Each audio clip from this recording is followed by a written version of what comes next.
Terence Crawford really did the incredible in jumping up 2 weight classes to win unanimously against the biggest name in boxing. And to top it off, Crawford has never lost in his career. His undefeated record really speaks for itself and is a testament to Crawford's healthy living habits. And at age 37, I really think there's something to Crawford's long-term consistency that really just can't be explained by boxing skill itself. I think there is another aspect that's really given him an edge throughout his whole career. And even though Crawford has a rigorous routine and incorporates all different types of training for his fights, I think there's more to his lifestyle that separates him from other fighters and other champions.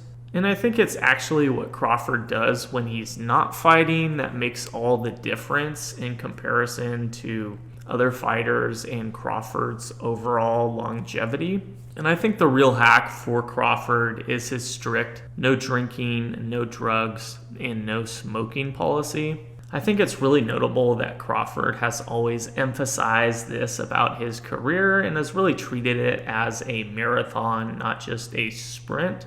And you've really seen from Crawford that he's kept his promise of never changing who he is or his ways even after getting his first belt. And even with Crawford having such a strict code, I don't really necessarily think that means that Crawford is always training and is always staying in camp all year round. But I think it's really the little decisions he makes when he's not training that goes a long way. One consistent activity that stands out for Crawford seems to be pickup basketball, and this has really grown into a community event after Crawford built his own gym to host tournaments. And I think really it isn't just about basketball or staying in shape or even the hand-eye coordination that would come with this, but also that the pickup games really serve as a social event that's separate than the typical party atmosphere. And besides basketball, you can also say the same thing for something as simple as ping pong or darts or fishing or even a lot of the other projects that Crawford engages with. And I even think you see a similar dynamic to this when Crawford is in the middle of a camp. I think it's easy to see how Crawford has maintained his dominance by really being loose during his training. And this isn't to say that Crawford doesn't take it seriously, but that he finds ways to have fun, whether that's between sets or after workouts. And he really treats his team and their training as a social gathering